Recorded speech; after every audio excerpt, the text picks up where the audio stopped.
This is Nick Ricada, and you're listening to a Sunset Sea production. It's better than whiskey.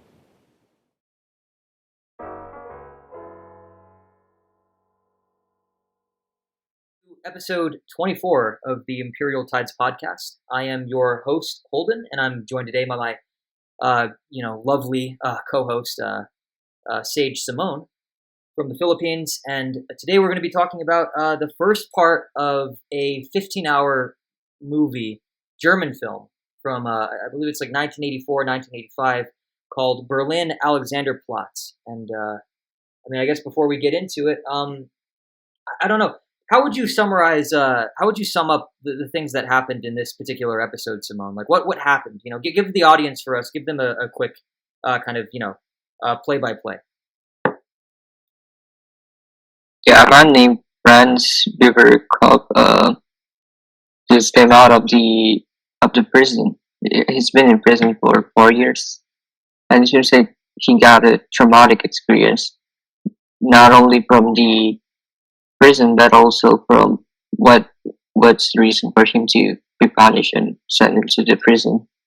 And it seems like that he's trying to get back to normal, gradually, even though it's really hard for him. That aside from being in prison as the punishment, it seems like that the punishment might works well, or the effect is taking right after he got out of the prison rather than him being punished in the prison.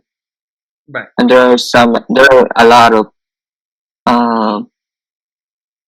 psychological or mental attacks or whatever you would call it he's experiencing, and it seems like he's not mentally stable. Right. Yeah.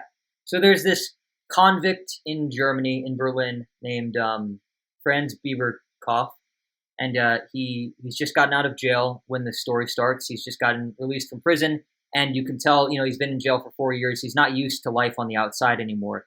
He's adjusted to the way things are in the clink, and so he has this anxiety. He has this difficulty readjusting, and this first part of the movie's broken up into parts, right? And so it's basically a miniseries. So this is, let's say, episode one of 15 or 14, and this one's called The Punishment Begins, and you really get that sense with the way that things kind of transpire throughout the course of this first part, because he's just the entire time he's struggling to adapt, and it's not an easy transition. It's not a pleasant one either. It's not very there's no romanticism or beauty to it, really. It's gritty. It's a little too real almost in some ways, and then in others it's not real at all. But we'll get into that in a little bit. So yeah, little summary. Without giving too much away, the rest will come as we talk about it. But I don't know. I guess if you're listening to this, you've probably already seen it. And if not, it's an old show anyway, so I feel like we might as well just give away the whole thing right now anyway. So yeah. Anyway, after that, after he's released, he's what does he do? He goes to a prostitute. It's one of the first things he does to kind of cope with it. Well, no, before that, there's a Jewish guy. There's a Jewish guy who sees him in the street, sees that he's struggling with anxiety, and so he takes him into his brother-in-law's house and tells him the story of his father, whose name was Stefan Zanowicz, right? And so he tells the story of Stefan Zanowicz, and then that guy's brother-in-law comes in, and they get into an argument, which we can expound upon later, but all you need to know for now is that they get into an argument, and then after that, Franz leaves. That's the moment where he kind of gets the most of a lot of the anxiety out of his system. He kind of overcomes it in that moment, and then moves on to a prostitute.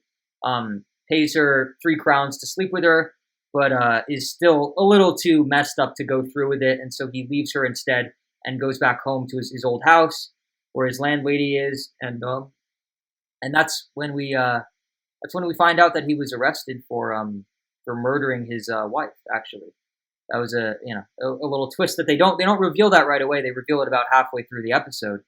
And so he's going to see his dead wife that he killed. He beat her to death with a brush in the apartment, and that's why he went to jail. But it was only a 4-year sentence, and so now he's back in society, and he goes to visit his dead wife's sister, who he kind of has this weird affair with, but it's a very violent one, and it doesn't seem, it's complicated, but it seems like it's, you know, unwanted for the most part. I mean, it's pretty clear that it's unwanted, but even still, it seems like the dead sister's wife kind of has some sort of affection for Franz, and seems to care about him at least a little bit, right? And so he tries to kind of go through with that, but it falls apart. It falls apart, and she's also married too, and that doesn't really help, obviously. But from there, you get into so then after that, you have the moments where he goes into, well, so he leaves her, and that's sort of him kind of he promises to never go back to the way that he was before he was arrested, right? And so that's when his resolution kicks in, and he decides to try to move forward with his life.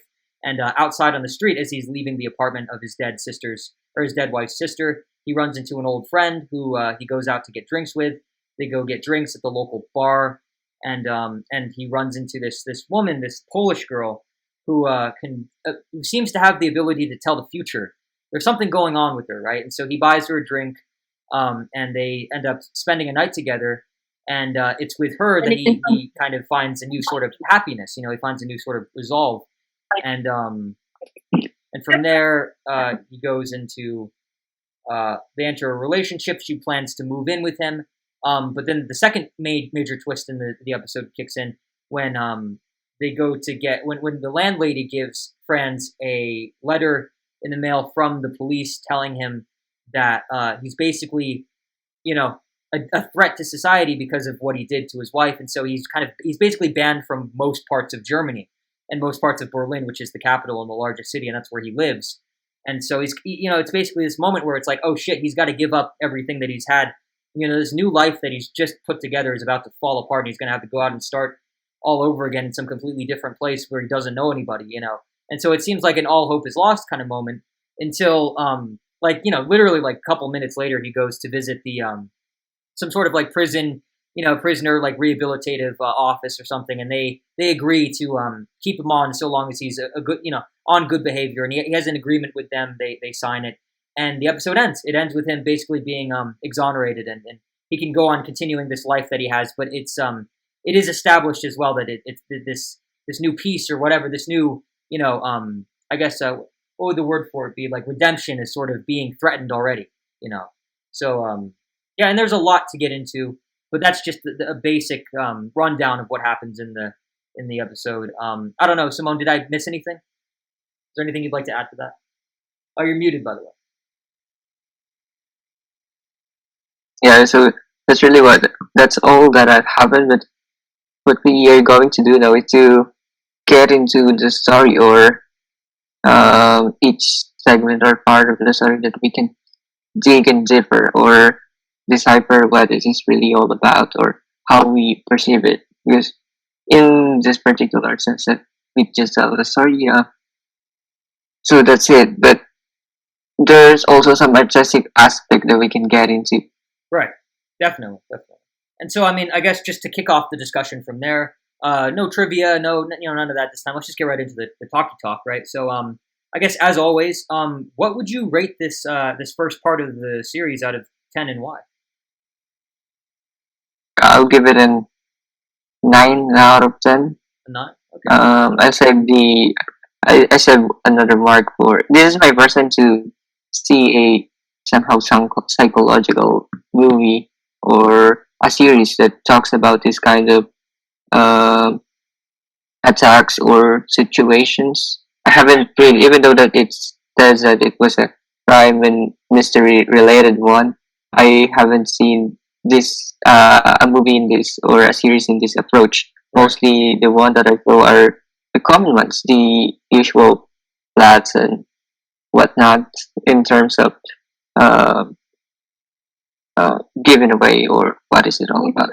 Sure. So now what I get from it is just it's first time or whatever, but As least for now, I know some of the aesthetic aspects to consider. That's why I like it. For example, even though it says that it was restored, and I think they did a good job in restoring this one to portray what particular time or the quality that it has by the time that it was released. So that's one of the aspects that I like.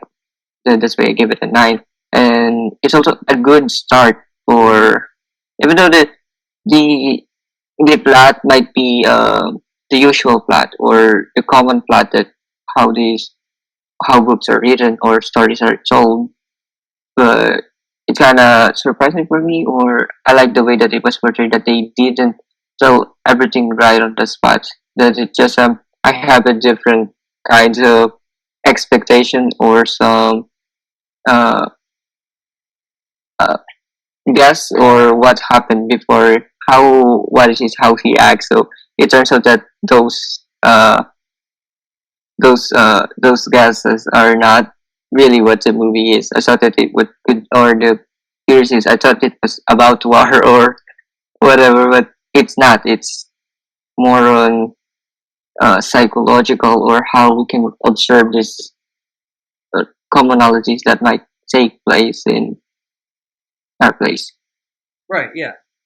And yeah, just make sure you speak up. By the way, you're kind of you're a little soft. It's not that your volume is low. It's just that you have to project a little more. That's all. But yeah, I agree with you. I agree with you. Yeah, I well, I was very caught off guard by the whole thing, But we can get into that in a second. But in terms of how many stars I would rate it, well, I mean, I've obviously got to give it a 0 out of 10, because it didn't have any Americans in it.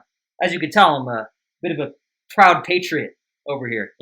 And according to the rest of the world, Americans can't identify with anything that isn't American. So because it didn't have any American characters, I have to give it a 0. But not I'll give it a perfect 10, to be honest. Like you said, it is a great start to the series or the film, or however you want to call it, because it's an interesting one. This is one of those things where it's like, apparently, so in Germany when it first came out, it was actually released as like it was released first as a 14-part like miniseries, but then it was also released theatrically, and that it was like a 15-hour movie where basically each person who had the ticket would have to come in during multiple days, and they would have the same ticket, and the ticket master or whatever would just stub it for every day that they were there until the movie was finished, and so they'd come in for like 5 days or something in a row just to see the entire thing play out. And so it's a weird situation. You don't really get a lot of media that's like that, But it's so it's weird. The line between television and film is blurred with this one. But I guess for the sake of simplicity, I'll just call it the first part of the series or the first part of the film. It doesn't really matter, but just keep in mind that that's why we're using the terms interchangeably. It's because the medium in this case is a bit interesting. It's a unique case. But yeah, like you said, this first part has got me committed to seeing the remaining 13, or 14. I'm definitely invested now. And it's an interesting one. This first part, it's the first part, and yet it doesn't pull back any punches. It kind of just throws you in straight away, right away. It's very intense from the word go. There's no break for the viewer. There's no time to like build up to anything. Just like the character of Franz Bieberkopf himself, you, the viewer, are thrown into this chaos like just right off the bat. And yeah, and this first part, it's full of all sorts of emotional twists and turns, and as crazy as it can get at times, it still manages to make it so that the viewer is willing to stay on. It doesn't scare you off completely. It does just enough to unsettle you, to kind of make you uncomfortable, but it doesn't turn you off completely to the point where you wouldn't come back. So yeah. And like I said, it's a lot to begin with, but obviously that's clearly the point. That's what they're trying to go with. And so I have to say, I admire the brazenness, and I respect the commitment to the craft that the people who made the film have, because as far as I can tell, this is the novel in which this is based off of. This is based off of so this series of this film is based off of a 1929 German novel by Alfred Doblin. It's a people would consider it to be a modernist classic, right? And it's got a very stream of consciousness style, and I feel like the movie, it captures that perfectly. And so I have to respect them for giving what is clearly a deeply literary work, the treatment that it deserves. So yeah, is there anything you'd like to add to that, Simone? I'm also surprised that it was inspired from a book, that it was purely based on the book.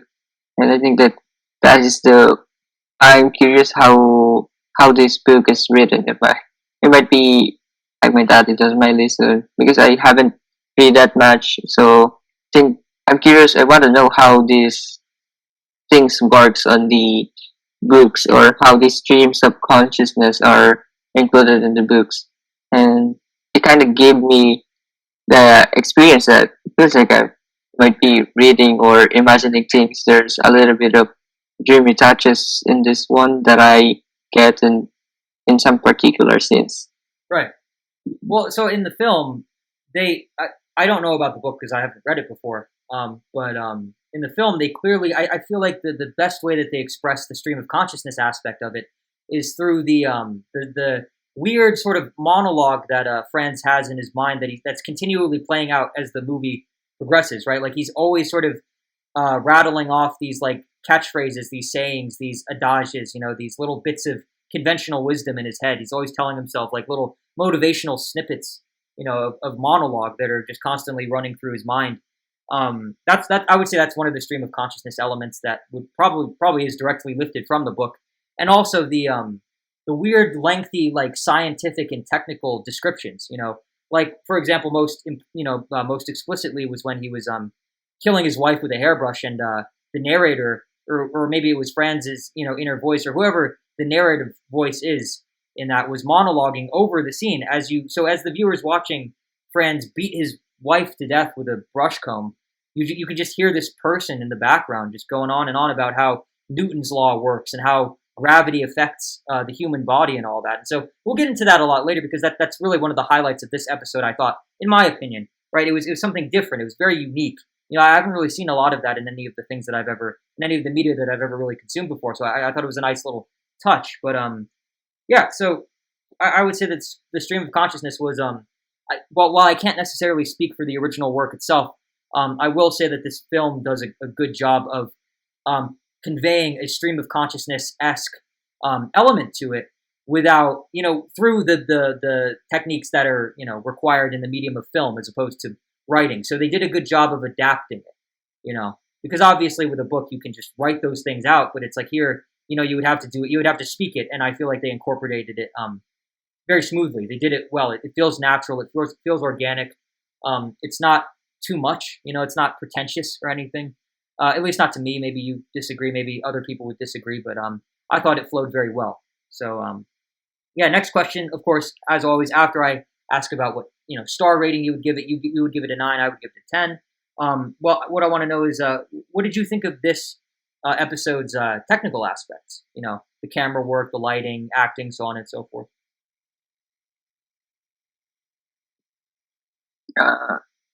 That's also the one of the aspects that I like, or make the whole thing works, aside from the for the story itself. Yeah. There, especially the lighting by that time.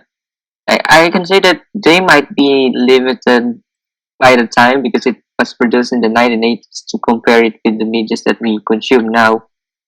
But I think that they did a great job, for example, in the beginning, and then they're consistent about it, about how they are going to move the camera and the different aspects, how they will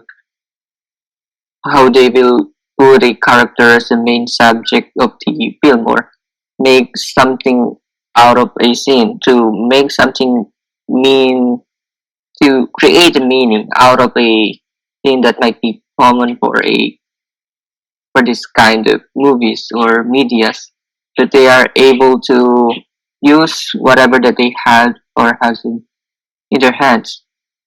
Right. Yeah. Yeah. Exactly.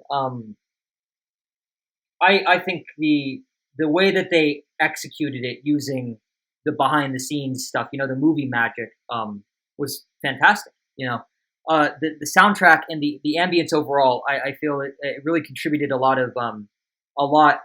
to creating the feeling of disorientation and instability that in the viewer that Franz seems to be exuding, and it makes it so that the horrific moments are horrific due in large part to the sound work itself, right? And you get a lot of little moments that would be a lot worse off if they were silent, if there wasn't anything going on.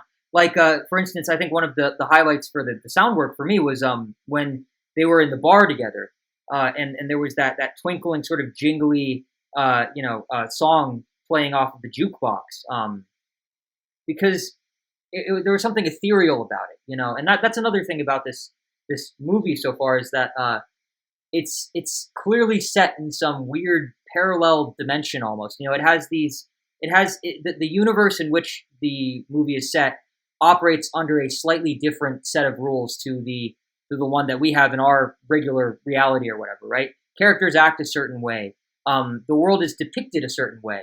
And a big part of that depiction obviously comes down to sound, the sound work, the effects. And pretty much every scene, even the quiet moments, even when there isn't much going on, even the relatively peaceful moments where something good is happening, the sound work especially makes it so that it seems like everything's just slightly tilted, a little too far to the left or a little too far to the right off its axis. It's not quite right. There's something ethereal, something abstract, something, almost, maybe magical or something in the air at all times. And I feel like the sound is definitely a major contributor to that, but also the lighting as well. And the lighting's really interesting to me because, if you'll notice, like pretty much literally everything in this movie is this sickly shade of yellow, because this is a literary work, it would make sense that would be a thing because yellow is actually often in literature and the arts. The color yellow is often associated with insanity. So, for example, the character of Raskolnikov in Fyodor Dostoevsky's Crime and Punishment, he has an apartment that has yellow wallpaper on it, and that's meant to it's meant to be a little bit of like a visual cue for how how sort of disgruntled he is, how dysfunctional his state of mind is at the time. The reason why he kills the old woman with the axe, spoiler alert, even though it's a book from the 1800s, it's that it shows that he's boxed himself into an unhealthy state of mental being, and that's kind of what you get with this too, obviously. But then there's also, just to give another example, there's also a short story by Charlotte Perkins Gilman that's literally called the Yellow Wallpaper, and that one's about a housewife who basically loses her mind because of the way that women are treated at the time in the society that she's in. It's basically it's a feminist text, but she's locked. She's basically confined to a room because her husband declares her insane or something. Her husband and the doctor he hires declare her mentally unfit, so they lock her in a room, and the wallpaper in the room is yellow. And again, it's another visual metaphor for her decaying state of mind, let's just say. And so, it would make sense from a literary standpoint that every scene in this film so far is soaked in a sickly, almost urine-colored shade of yellow, and it makes me assume. There's a lot of evidence that would support this claim, obviously, but it makes me feel. I have a feeling that Franz is probably not a very healthy guy upstairs, if you get my drift. And it's something that should probably it'll probably pop up throughout the rest of the parts as well. But I don't know. You just I from this point going forward, I want you to I want you and I guess everybody else to notice how Franz's face is almost always being lit up by yellow light. His face is almost always in direct contact with it, and especially at the end too, when he was coming out of the office, the prisoner reform office, and the Polish girl comes up to him. His face is soaked in yellow. She walks up to him. Her face isn't yellow then, but when she walks up to him, it's also drained in yellow, as if to signify that she is being sucked into his insanity, into his madness with him. And so that's just something I noticed. I mean, and it seems to be a lot less, a lot of the character. I mean, there's yellow light in pretty much almost every scene, so of course it's going to be the case that a lot of other characters get yellow on them and stuff, but I don't feel like they get it as often or as intensely as Franz does, and it makes me, it's interesting. It's almost as if he's looking into the void head on, or perhaps that or perhaps it's the void that's looking head on at him. So, but I don't know. What do you think of all that, Simone? Do you agree? Disagree? Am I barking up the wrong tree, perhaps? Yeah, I agree, especially with the music background that they put. I think that everything is in the verge of distraction if the music is not is not present. There might be some tension that is happening without the music itself. It balances the mood. If there's if the particular music or the background noises that they put into it are not present, the depiction of this movie might be something different from what we see or what we enjoy in this one, and also and different scenes. I agree with the how the yellow is portrayed. It's just like that. I get a different view when it comes to yellow because of Van Gogh. I thought that for him, yellow is a happy color. So I think that my perspective, because when I was a kid, I don't like that color. So it changed with Van Gogh. So now I get a different view now when it terms of associated with the film that we just see, and also associated again with Van Gogh because Van Gogh cut his ear off, and there might be a little bit of connection with it, or how we can interpret it that he might be insane or some psychological events that took place with him. It's also that it's a good thing that it's like you said that they didn't overdo the thing.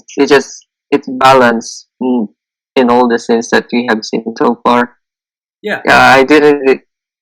It's just the fact that we are talking about it now. I like this. I didn't notice much of those aspects when before we get into the conversation, but getting into it is just I tend to remember those parts that I unconsciously enjoyed and try to connect it with the ideas that we have now. And yes, it might be that in the way that I see the movie, the initial impression that I got, it might not be as colorful as it's now. Okay. Cool. And yeah. So I would say those are the good aspects of the technical side of things, but everything else, in terms of everything else, like I got to be honest, like I personally felt as though the camera work was lacking a little bit. I mean, I wonder if you picked up on that, as well as the actual, like, the quality of the film itself, like the film grain. Even though it's a movie from the 80s, the 80s weren't that long ago, and there are movies from the 50s, the 60s, the 40s that look a lot better than this one does. And it really just comes down to the grain. I think they're just using a less, I get like probably a lower tier film because it probably costs a lot to get the good stuff, and I mean, everything's digital nowadays, but anyway,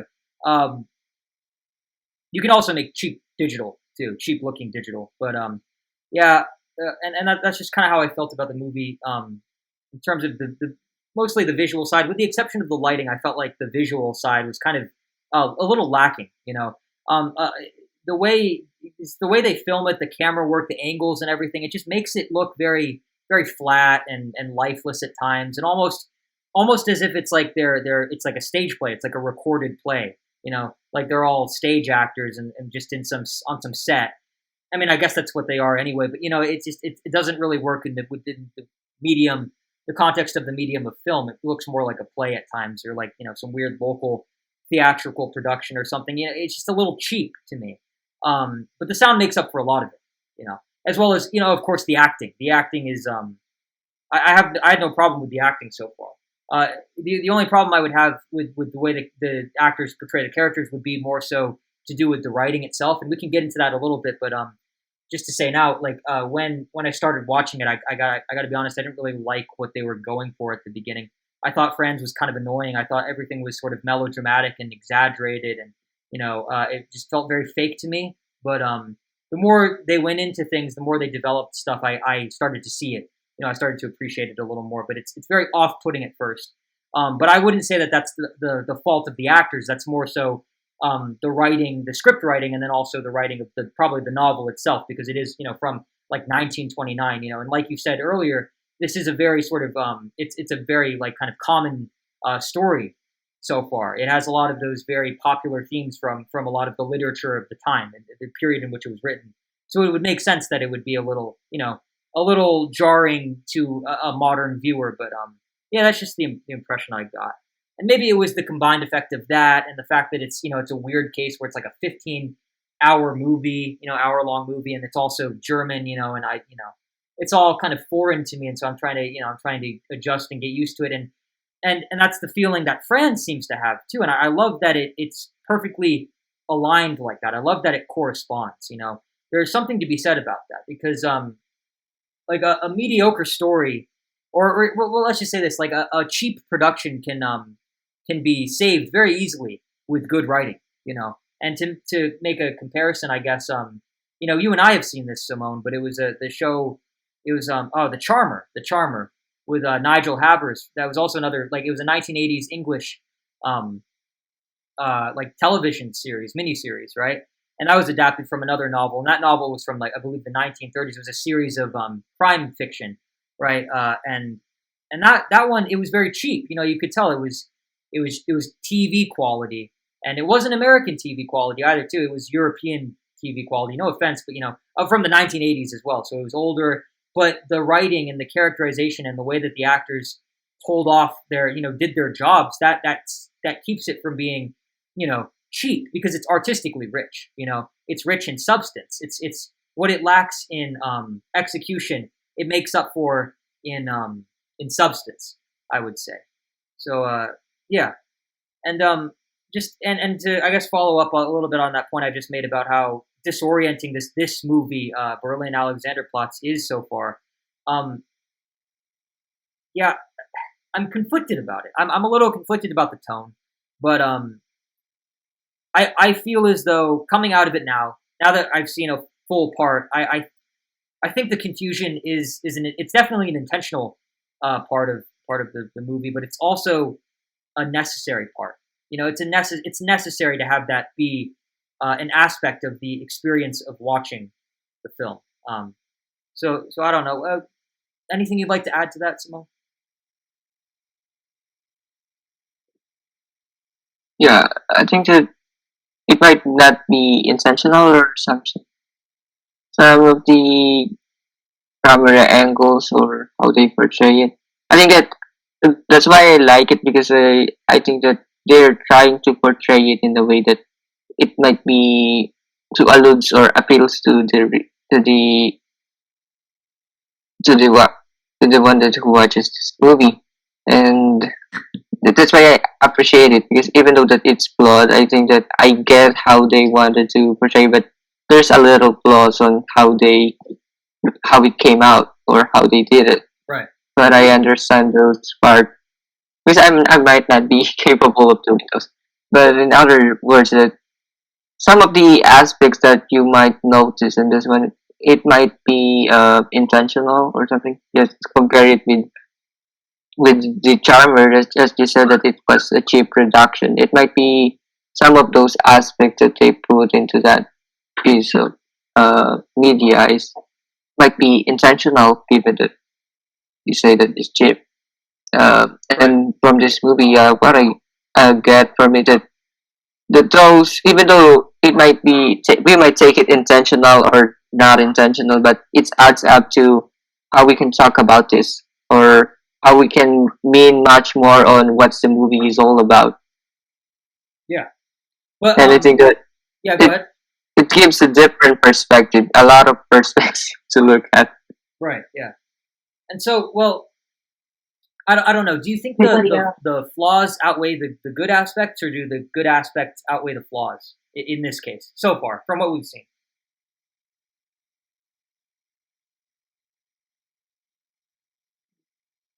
I find it that it was, for me, I don't know how to explain it, but it's kind of, I think that it's blendful in my perspective.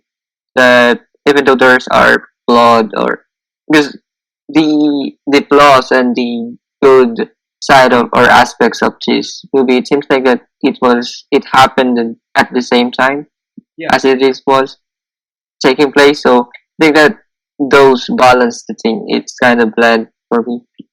All right. Cool. Good.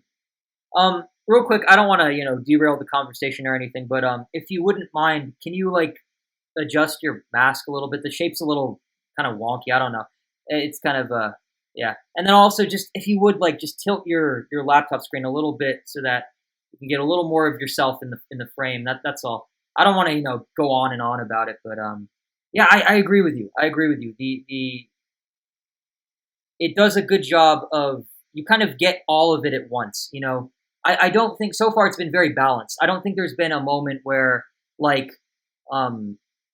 things have shifted. You know what I mean? It's been kind of static all throughout. Like, yeah, the video is not great or whatever. Yeah, I mean, yeah, the camera work's not great. The film grain isn't great, but it hasn't like changed. It hasn't been jarring. Like there isn't a scene where it's worse than it is in all the other scenes or whatever. You know what I mean? Same with the lighting, and that goes for the virtues as well, the good things. And so that's more impressive because it's really hard to be consistent. It's easy to be consistently bad at something, but it's very difficult. It's incredibly difficult to be consistently good at something, especially when it comes to making art, and making entertainment. And so we have to give credit where credit's due, right? Like they are consistently good with the lighting. They are consistently good with they're consistently good with the lighting. They're consistently good with the characterization, the writing itself, the acting, pretty much just everything but the camera work and the production value. I guess the quality. Especially in the technical aspect. And the technical aspect is probably the most important, really, when it comes down to it, because it is the execution. Like a good idea is all fine and well, but a good idea is nothing without a good execution. It's just words on a paper until you bring it to life, and with the technicalities, let's just say the technical side of things. So yeah, all in all, very balanced and impressive. And I wish I could say more about it, but I don't know. I guess the words will come with more episodes. But yeah, there's something about it that's just kind of impressive.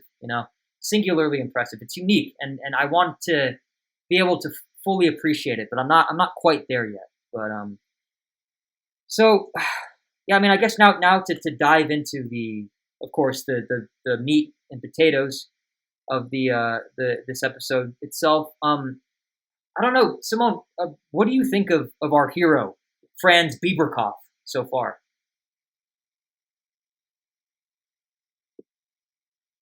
Yeah, I don't know if I'm too much agreeing with what you said earlier. I think that in the first part of this of this episode, it seems like that I interpreted it differently. As I said, I thought it was all about war and traumas, and Yeah. it seems like that the direction the character is taking is not favorable because he's not a good character in the beginning. It's just an initial impression that something that might happen, I might not like it, or the development that he might get in where the track that he's taking, it not might be favorable. So I'm also surprised with how things change with, for example, his first interaction a prostitute. It seems like that changed a little bit of him, but still he's not so favorable, and the show goes on, and everything was rebuilt with what happened, or what's the reason for him to be set in the jail, or what it is kind of him, or what's really his character is. Right. So I'm diving in different, and I honestly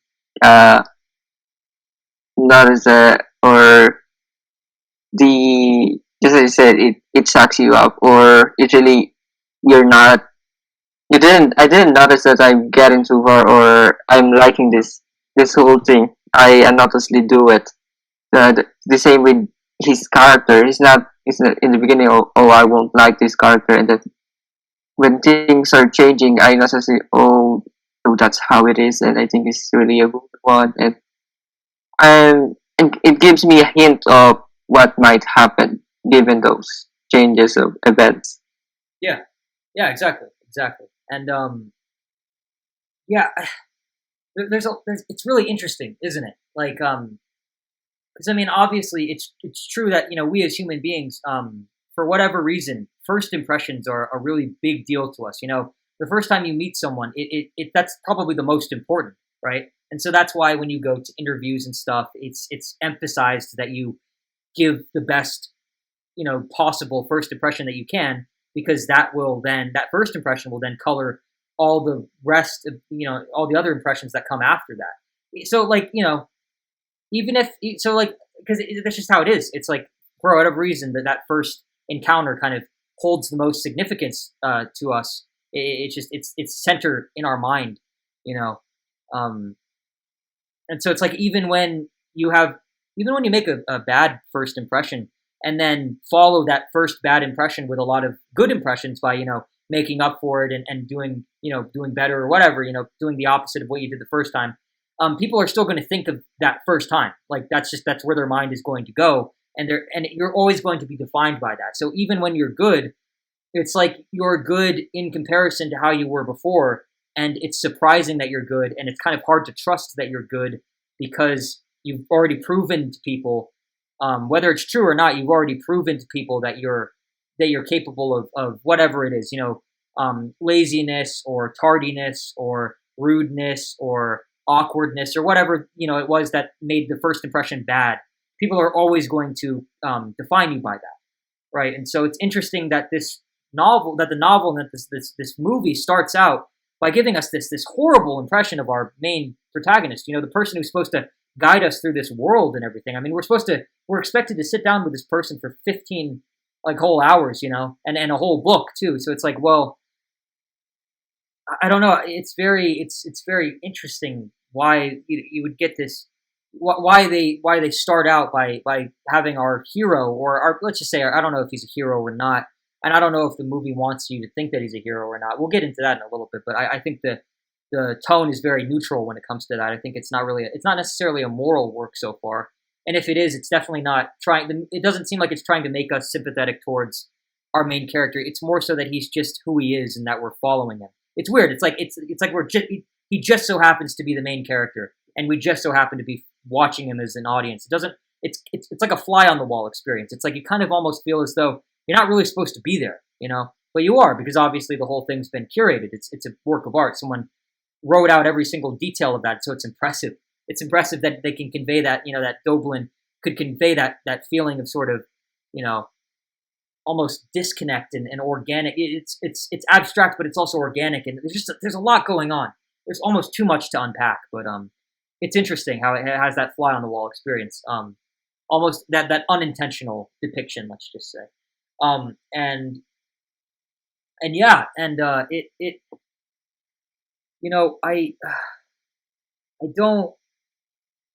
I feel like the film is it's more focused on accurately depicting and bringing to life the time and place in which the story is set. This is very much a story of Berlin, of Germany in the 1920s. The Weimar Republic, the way that the country was immediately before the rise of Nazism and the outbreak of World War II. This is basically the few years of peace, the calm before the storm. Moments before disaster, before the ensuing chaos, and it's already a mess. And so that's kind of what I think the whole point of this is. Even though, which it's funny too, because the book was published in 1929, right? So Doblin himself, he might have been able to see the start of what was to come in the 1930s and the 40s, but it's not as if this is historical fiction. This is contemporary. This was written before all of that really exploded, So it's really fascinating, and I think that's probably the power is that it almost sort of accidentally predicted the years that were to come. You know, all the shit that was about to ensue, and so yeah, it's bizarre because it seems like it should be intentional. It seems like it should be some weird statement on, you know, some prophetic, or well, no, some what's the word? Like a hindsight. You know, hindsight's 2020. Some reflective look at the Weimar Republic. You know, some sort of tragic forerunner to Hitler's Germany and Hitler's Europe and all that. But it was written in the moment. You know, the guy who wrote it didn't know. He might have predicted, maybe. There might have been an inkling, maybe, you know, but he didn't know the extent. And so it's prophetic. It's almost as prophetic as the Polish girl, the character of the Polish girl herself, who seems to be able to see, you know, through time and all that. And so it's weird. But yeah, I don't know. I think it's more focused on that. It's more focused on curating and developing and kind of fleshing out the setting, you know, 1920s Berlin, rather than kind of tell like a moral lesson or so far anyway. I mean, there's 13 other parts, so who knows where it could go from here. But so far it's like a Proust novel, you know. It's more about describing the moment. It's more about bringing the reader into the same state of mind, the same consciousness as the characters. It's that kind of story. It's that kind of art, and it's that kind of story. It's less common than I guess a more like a moral one or an actiony one or whatever, you know, a dramatic one. There's more to this, I think, and yeah, and I think it's the movie itself is more concerned with depicting Franz and all the other characters with as much honesty.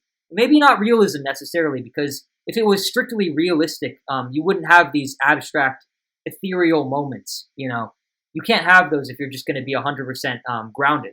So I wouldn't say it's realism, but it's honesty. With as much honesty as possible. I feel like that's how they've portrayed Franz so far. It's not that they're trying to get you to like him. It's not that they're trying to get you to sympathize with him. They don't even really care, to be honest. It doesn't seem like they give a fuck if the viewers keep watching or not.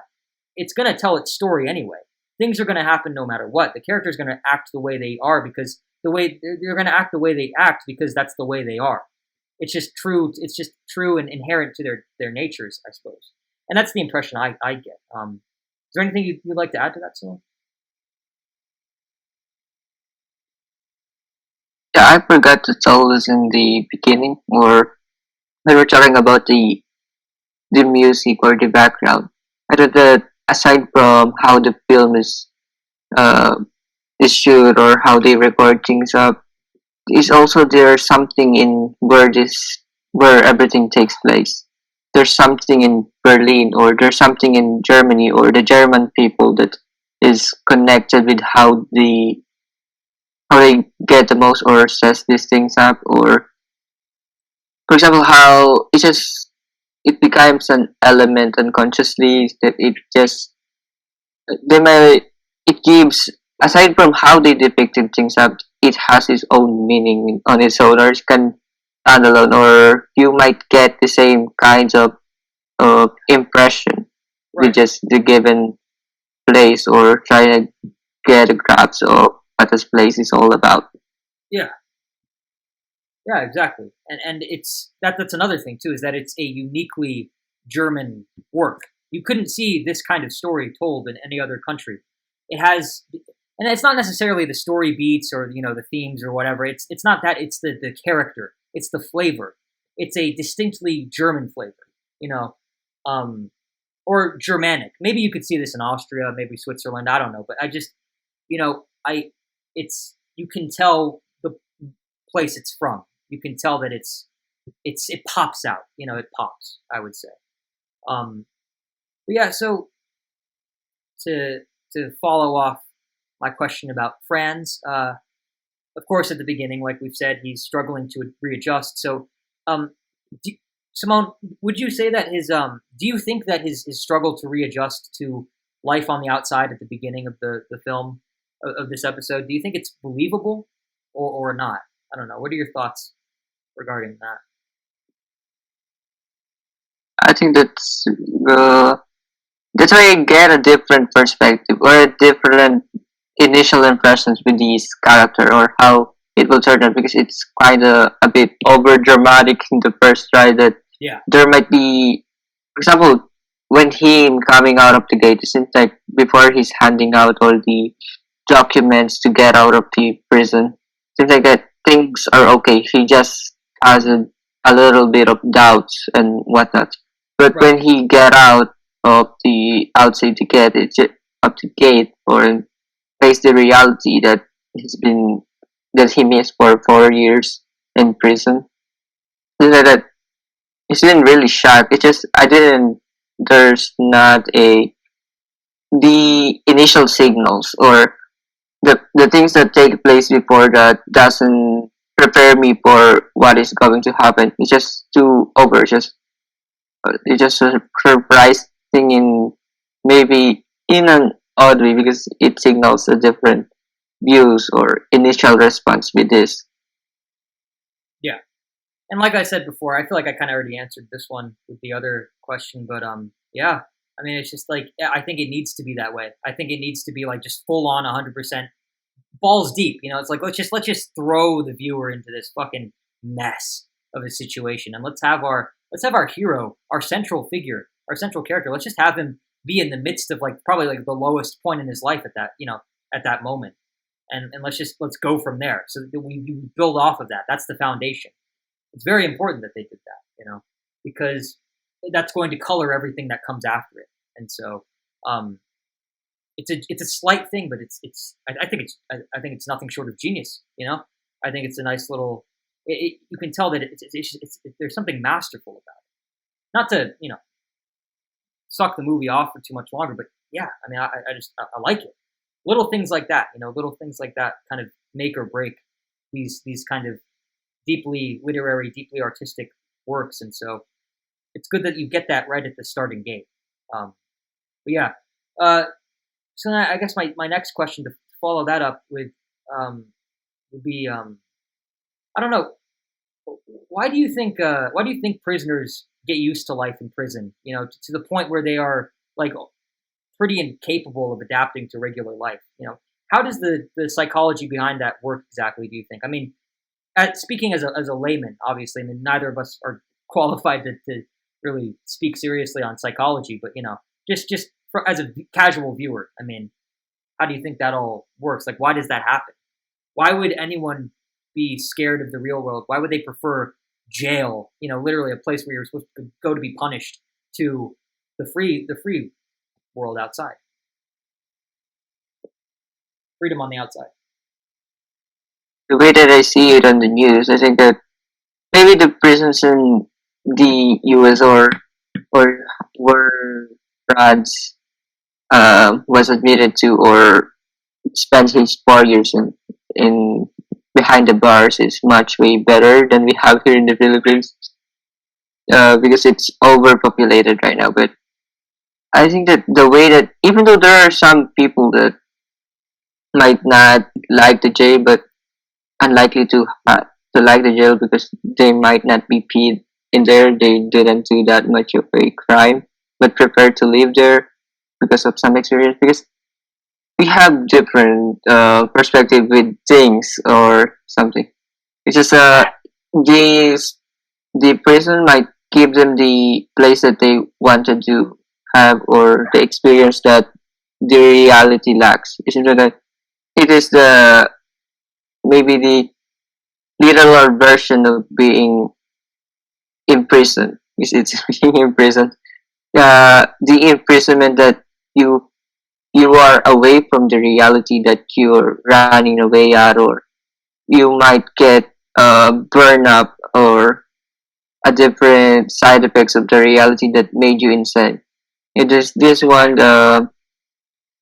Maybe the jails they have the systems where you need to be in a gang, but some jails it seems like that you need the time for your own. You need to think about all the things that what you have done, or just creating a whole room for yourself.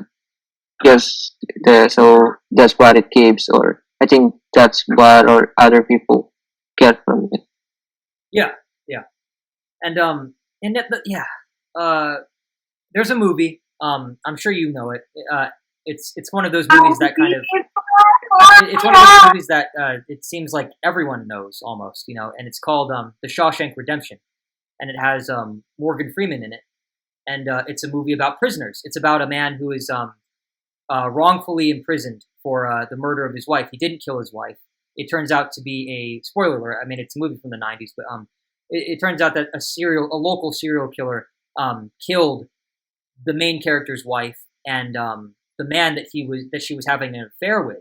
And so the reason why the guy goes to jail is because they assume that he's just a jilted husband who's, enraged by the fact that his wife, stepped out on him. And so that, it would make sense.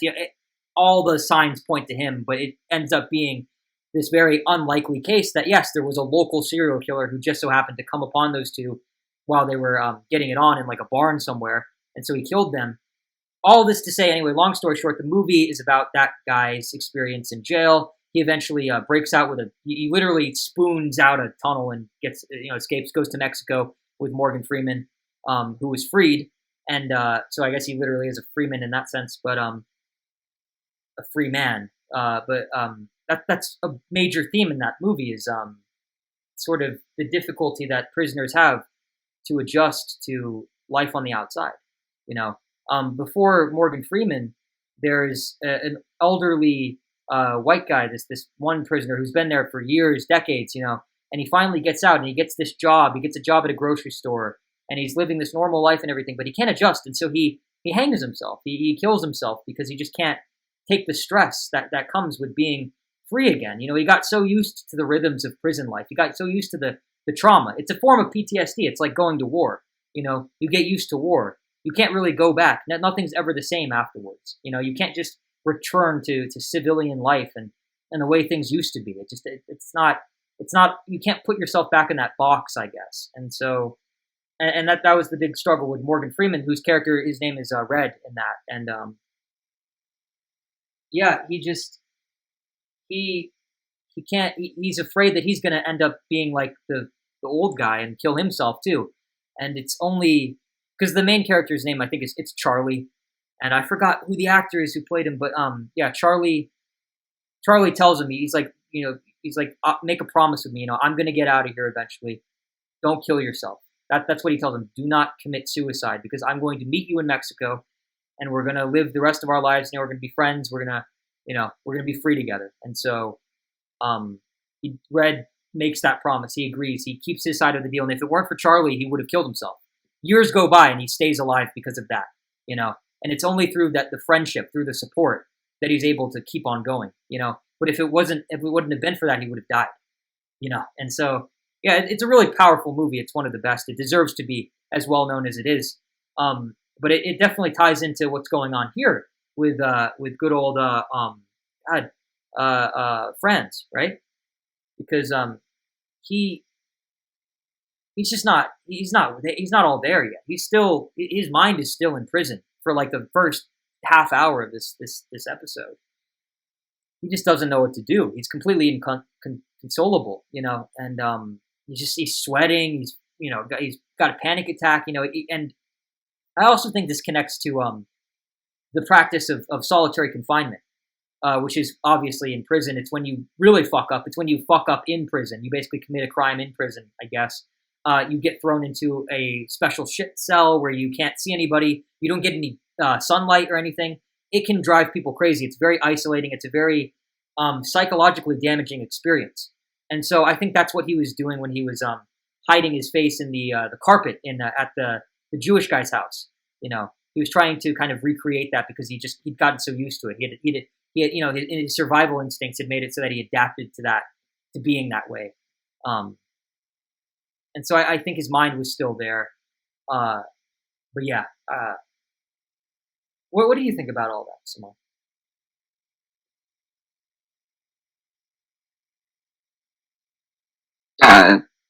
That's it.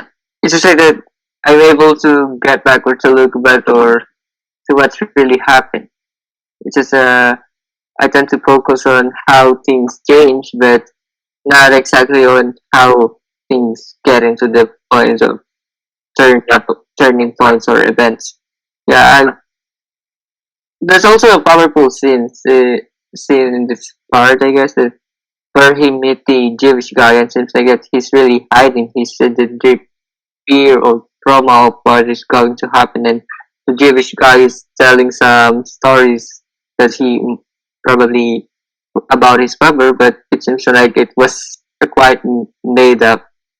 Yeah. And it enables him. The time that it takes a while for him to tell everything, and in the series, so attacks or whatever mental problem that he has, it takes a lot of time before him to get back to reality, or to be able to get back for himself, to have the full control for himself. Right. Yeah. Exactly.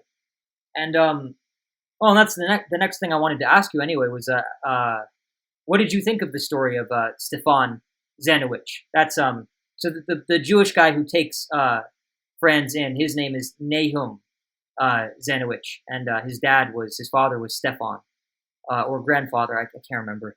But yeah, just I don't know, Simone. What did you think of the story, the tale of Stefan Zanowicz? I think again, it's just like I take the story too simple, or I think that some stories that I can hear uh from a retreat or baccalaureate mass or something. Because I heard a similar one on before the graduation, and it's just like it doesn't have its full effect in that much. It just if you're going to hear it, it will only work for a couple of hours for what is his exact moment, but it doesn't affect you like this. How this episode can be viable, or can we talk about it bit by bits and pieces? Right. Um. Yeah. Yeah. And it's partly, I mean, because it's a work of fiction.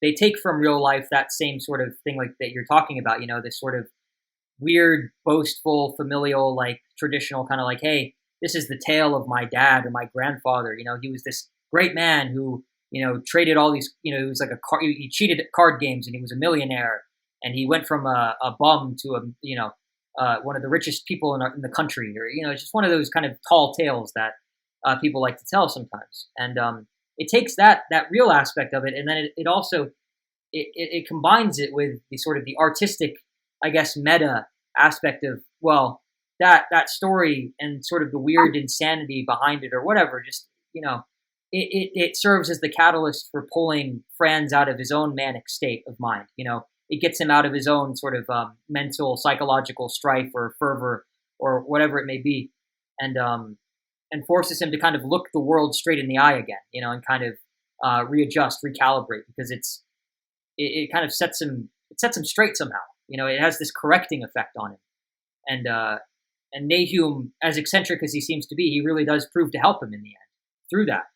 And it's an interesting scene. It's very strange because the whole thing's a bit exaggerated, isn't it? You know, it's like at the height of the drama in that scene, because Nahum, he has a brother-in-law. They're staying at the brother-in-law's house for a little bit as Franz recovers, and the brother-in-law comes in on, you know, he barges in on them as they're, you know, getting into an argument about the story, because Franz doesn't believe Nahum, and Nahum's trying to defend his position and stuff. And then the brother-in-law comes in and starts yelling at Nahum and, you know, kind of denouncing him and bringing him down. And his brother-in-law is clearly a more traditional, conservative kind of a Jewish practitioner, you know, and he doesn't believe in the silliness or whatever of the story. He tells it honestly. And so, you know, the story, of course, the story of Stefan Zanowicz is that he was a card dealer who cheated in card games and basically cheated his way to the top, made a bunch of money, paid for his children's education, bought a nice house, and died in peace. But as it turns out, that's not true at all. That's the exact opposite of what happened. He died. It turns out that, you know, his father, Stefan, died at 30. He was executed for something. I think maybe for probably cheating in cards, maybe. But he died, and he got this horrible death. He got this completely humiliating, dehumanizing death, where he killed himself in prison while all the other prisoners watched. They just watched him kill himself. And then he had his body dumped into a dump, like a dumping ground with all the garbage, and had garbage thrown on top of it. And that's it. Just disposed his corpse, just like nothing else. He didn't even get buried, you know? So it's the polar opposite of the kind of idealistic portrait that Nahum was trying to paint to Franz earlier. And that raises all sorts of notions of sort of fiction and versus reality and art and, storytelling and whatever. We could get into that, I guess, but that's not really the point within the context of the story of the movie itself. The point is more so that I think anyway that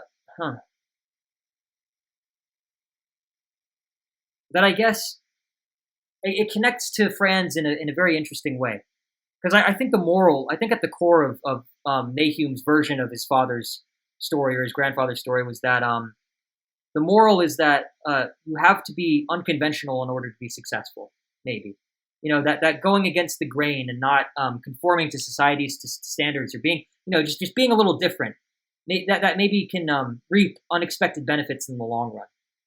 And that's what I got out of it anyway. And I feel like that might come back to affect Franz in a way, because Franz seems like he's an outsider in society. Nahum's an outsider in society. Stefan was probably an outsider. And Franz seems to be one as well. They seem to be connected by that. They have a certain kinship when it comes to that. It's a weird scene, though.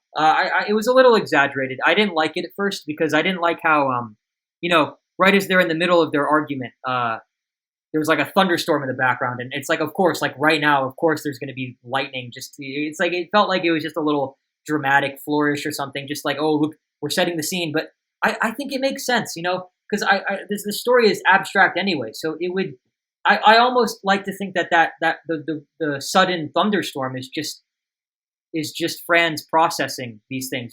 We're looking at the world through Franz's perspective. The yellow lighting and everything, it just makes me think that maybe there's something a little more ambiguous about it. It's not all black and white or cut and dry. It's left up to the interpretation of the individual viewer. So it could mean one thing for me and another for you. But I felt as though that whole story and everything, it could have been completely made up. It might not have even happened. And to be honest, he might have just kept walking and hallucinated the entire thing or something.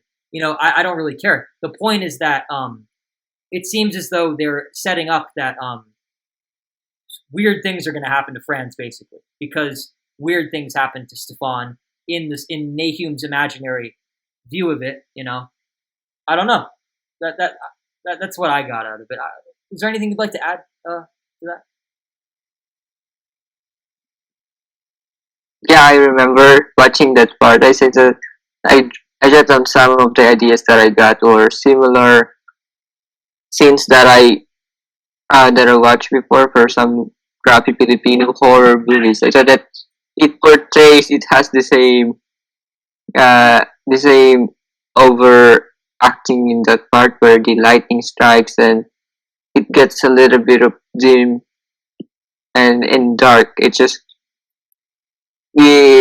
all over the place. It's, that's as I said, it's abstract, or the ideas are really not so combined in the beginning, or it might go the way that the episode ended, I didn't expect that I'm still trying to figure out, or getting into how these things work, how they take this path to make it this way. Yeah. And how did you feel about the twist ending to Stefan's story? How did you feel about the real version that the brother-in-law tells? Did you expect that? Like, I don't know. And how did it change the way that that Nahum told it, in your opinion? I expected a little that there might be someone that will appear on the scene, another one, because he's in the beginning when they enter the house. Nahum is telling him that you need to stay quiet because you might wake up the man. So I'm expecting that, and what I'm expectation when he enters is just he will just shoot them away or get out of my house, and that's all. And it's good that there's something that takes place that he's added into the scene to clarify things. Yeah, and I like that they established that, because Franz tells them both, he's like, you guys are both right, in a way. You both mean well, you have good intentions, but you need to kind of work together as opposed to fight, because they both bring one piece of, I guess, the puzzle of, dealing with the injustice that Stefan endured. They have different ways of coping with it, but if you put those ways together, that's the way to go, and I like that he kind of, that aspect of sort of, it's like there are different approaches you can take. There are different angles to every problem. And yes, one, it's not always the case that there's only one viable solution. There can be more than one way. There can be multiple, many, many, many different ways to solve something or to approach it or to deal with it, whatever, and I like that, Franz said that, about them, that that both of them had good intentions and that they kind of, shook hands and left amicably. It was interesting. So maybe the movie isn't not moral. It's just that the morality is very it's not what we see in media today. I guess it's depicted a little differently. It's very European in the way that they do it. I like it. I mean that in a good way. It shows up in little slight unexpected pockets of the film, of the narrative as you go. You don't really expect it, and then you don't really know what to do with it when it's there. It kind of comes and leaves just as quickly. So yeah. Next, I mean, we brought this up earlier. So to move on to the stream of consciousness aspect of the film so far, what I want to know is, Simone, why do you think Franz continually recites sayings and adages and aphorisms, all these little bits of like conventional wisdom to himself in his head? Is it some sort of coping mechanism from prison? Is it a sign of mental illness on his part? Or is it something else entirely? And how does it affect the viewing experience for you? I know that's a big question, but just, give me some of your thoughts regarding. Yeah, the way that I see it, it's similar to some not exactly religious person, but people that into religion. For example, when I was a kid, somebody told me, maybe some retreat or Sunday school that I attended, to recite this Bible verse. I forgot what Bible verse it is. Every time that you don't feel good or you don't, that something strange is happening, it's some sort of a mantra that you would tell to make things better. Yeah.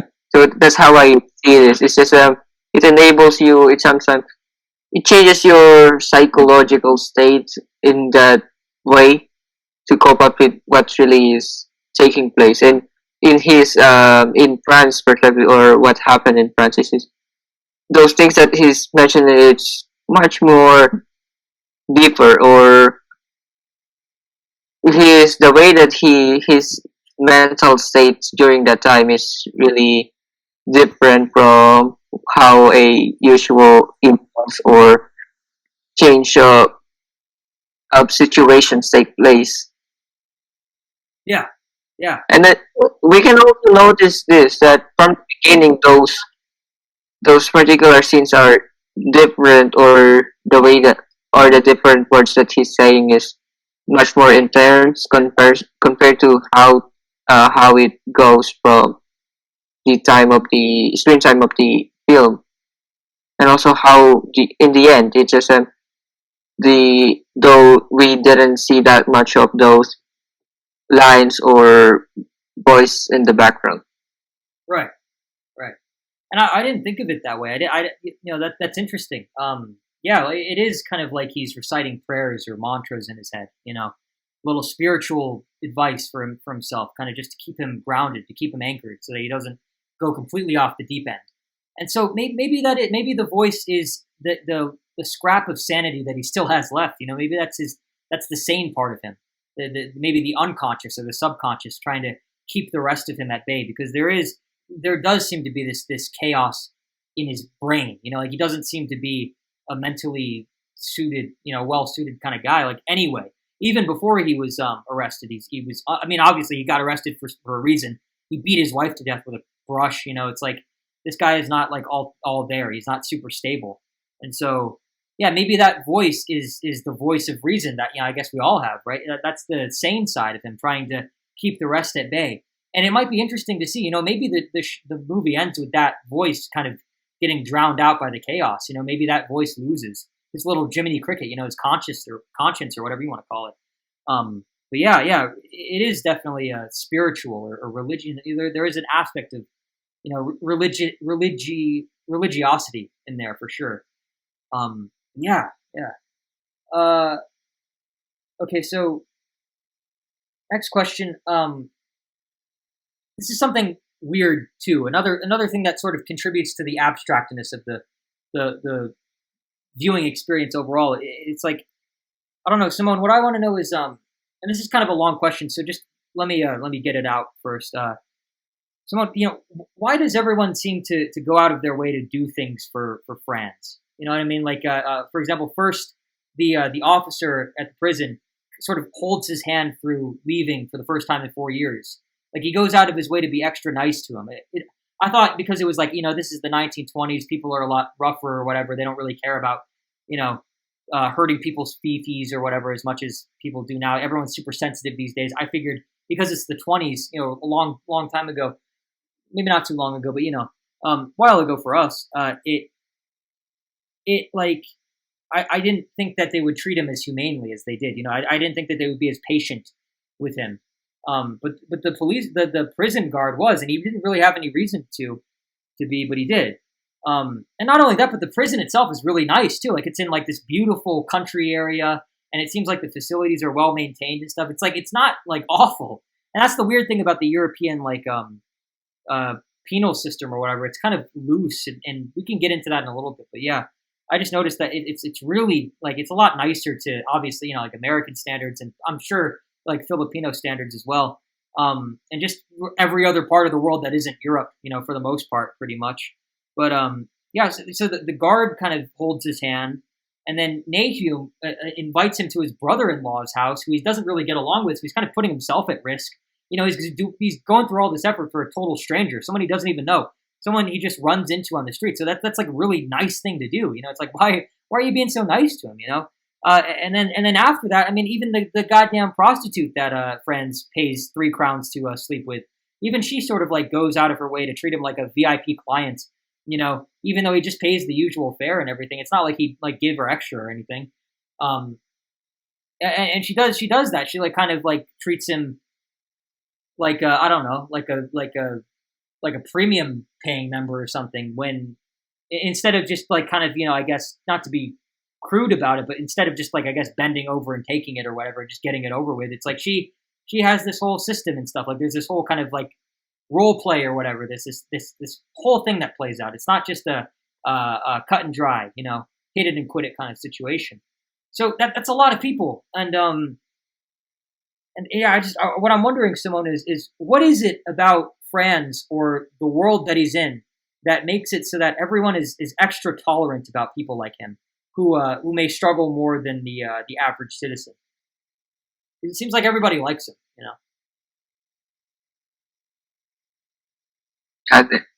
When you brought this up, this is the first time to take a notice of this, to compare it with the first episode that we done about Edna, the inebriate woman.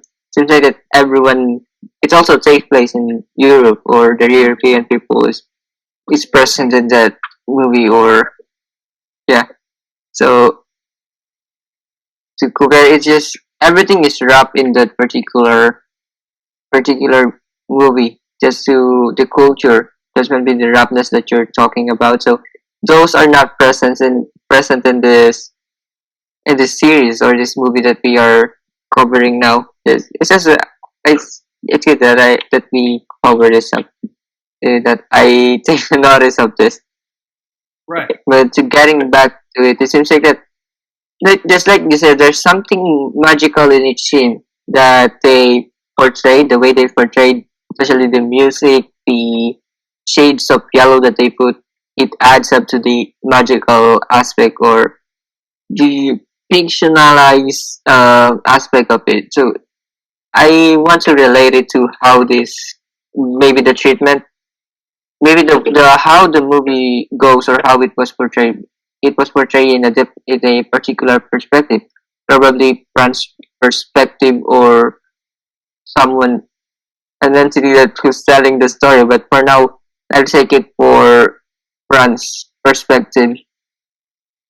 Also, when the scene about him um beating his wife black and blue, it's just the initial reaction or response that he got is just it seems like that the woman, the landlady, it seems like he's shocked that he viewed Franz as something good or someone who won't be able to do it. But she might react in different, more openly, or just as you said, much meaner or much intense. But she didn't. It seems like that she still cannot believe it, or she see Franz in a different way. Yeah. Exactly. Right after, and even though when after the scene, after he got out of the prison, the woman, it seems like that nothing really changed at all. Yeah. Yeah. And that's the second part of this that we can get into a little later. Is that even though he's a prisoner, even though he did something horrible, he took someone else's life. He killed his wife. Murdered her in cold blood.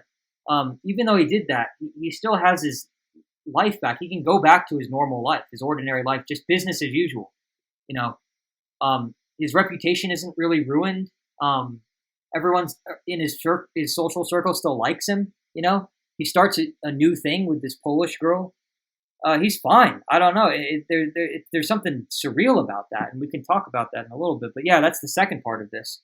But I wrote my answer to this about what it is that makes people so tolerant towards him. I wrote this when a little earlier before I had time to really flesh it out, but I still think part of it's relevant, and it was that my guess would be that the reason why everyone's so tolerant is because this is set during the Golden 20s, which was a time of prosperity in the world at large, but especially in the city of Berlin, during the days of the Weimar Republic. I guess the tail end of the Weimar Republic, immediately before the rise of fascism and all that. And Berlin, it's not, like I said earlier, it's not only the capital of Germany, but it's also its largest city. It's its metropolis. It's its urban area.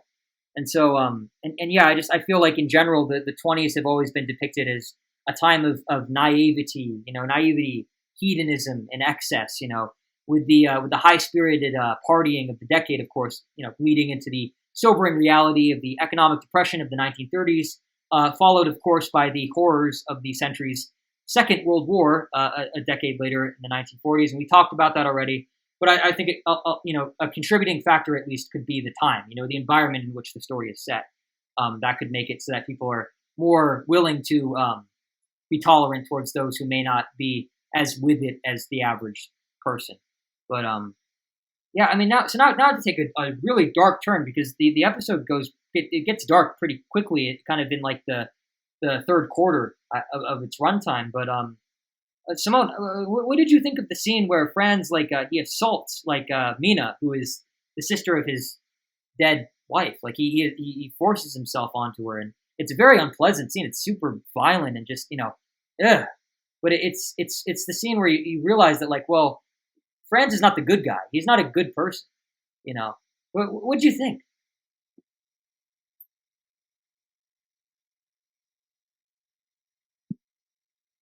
Yeah, it's the way that the people, because Mina might act differently, because the thing that happened is the reality is he raped Mina, and that's it. And also what happened to in the flashback when it was revealed that what he did, or what's the reason for him to be taken into the jail, or what's with him with his late wife, or why he killed her. It seems like it was portrayed in a way that even though he did those things, it seems like there's a particular learns that in those particular scenes that automatically wear on the pressure of your eyes, the way that you see it. that it was portrayed that he's a good guy, that he might not be capable of doing those things. It is a, even though that those are horrible things that are taking place, and I still got a impression that no, it's not right. It might be not Franz at all. That he's still good, and it's really strange that how it does these things work. Yeah, no, he's clearly not the hero. He's clearly not someone we're meant to sympathize with or whatever. Maybe later. Maybe he's so complicated that you can't help but like sympathize with him in certain ways. But this is not definitely not one of them. And even the relationship he has with Mina, it's very conflicted. It's very dark. She gives off the kind of like an abused housewife vibe, I guess, with regard to how she feels about him. And it's weird because I mean she's married. She's not even married to him. He's, it's yeah. But you can tell that she kind of, even though he murdered her sister and did all these terrible things, it's like even she's a bit tolerant of him. And it might just be that she's afraid of him. It might just be Stockholm syndrome or some weird psychological battered housewife syndrome. Whatever. But yeah, man, it's pretty brutal. It kind of just throws you into the depths of human nature like right away. It's messed up stuff, but yeah. I guess also, I mean, this is completely unrelated. I mean, I guess it's related, but like, I didn't know that the fish tanks were around in the 1920s because they have like goldfish in like an aquarium at their house, and it's like I didn't think that they had the electricity to do that for some reason, but I guess they did, which is weird. I'm not sure if that's an anachronism on the part of like the people who made the movie. I'm not sure if they just fucked up and put it there by mistake or if it's accurate or not, but it's weird. So I don't know, just a little image, and maybe it connects to Mina herself. Maybe she feels like a goldfish in a cage, or in a tank when it comes to her relationship to Franz. But maybe that's just going a little too into the whole visual metaphor territory. But yeah, I mean, I guess to immediately follow up that dark scene with an even darker one. Simone, how do you feel about the fact that Franz killed his wife?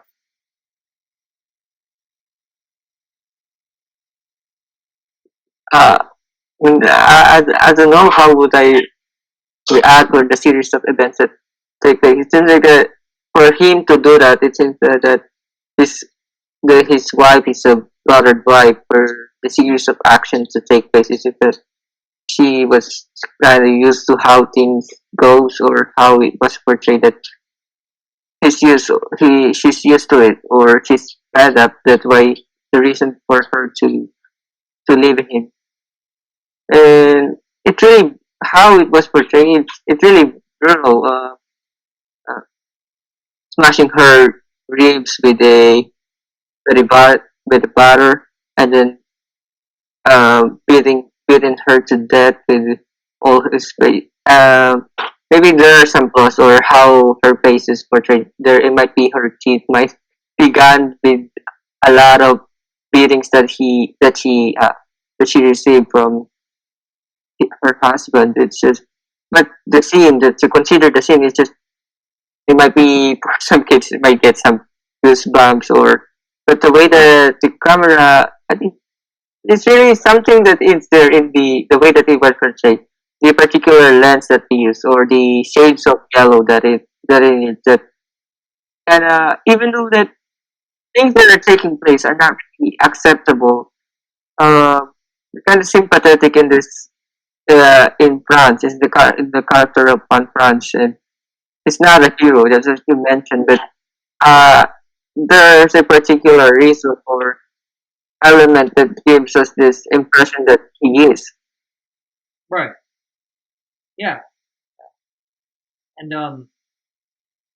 well, and then that's also We confirmed it, and also we kind of confirm how it is or how these things turns out with the reaction of the landlady. yeah. And this is of course also the scene where you get a lot of those like lengthy kind of scientific medical weird like definitions. They it's like in well the first one is when the prostitute is reading the like sexual health magazine to Franz and explaining how like basically erections work or whatever. It was weird, But here, this is brutal. There's a huge contrast here to what's going on in the screen and what's being narrated, right? So the narrator is just giving this calm, long description of Newton's law while the wife is being beaten to death. And so there's this huge clash, this huge contrast. And what I want to know, Simone, is what do you think the significance of these long readings of medical and scientific like definitions and processes are, and what do they add to the film and the viewing experience overall?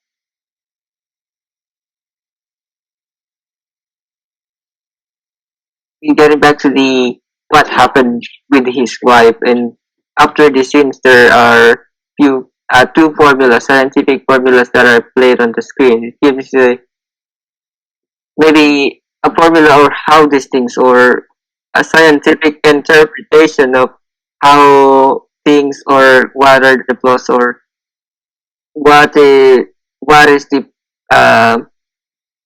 preceding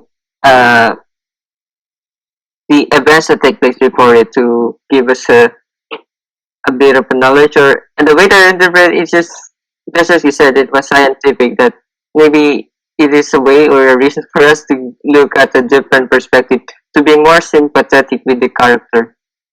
Right. Well, to be sympathetic with Franz?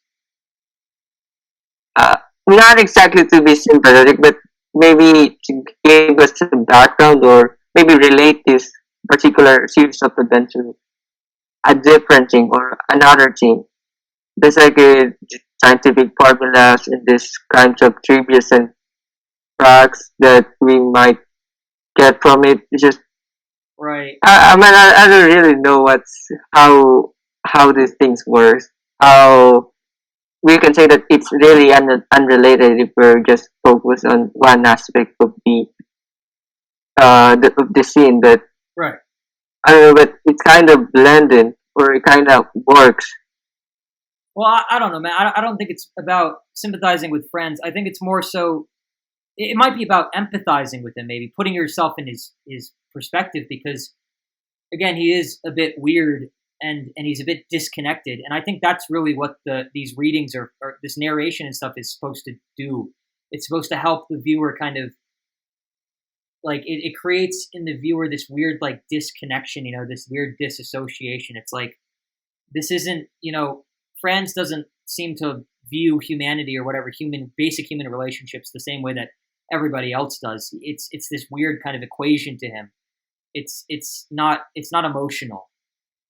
It's very unfeeling. It's very disconnected, neutral, cold. And I think that by including these medical and scientific monologues or whatever, they serve the purpose of establishing that coldness, in the narrative, and making it so that colors the tone of it throughout. And it's about that disassociation, It's about that disassociation. I think. I don't know. What do you think?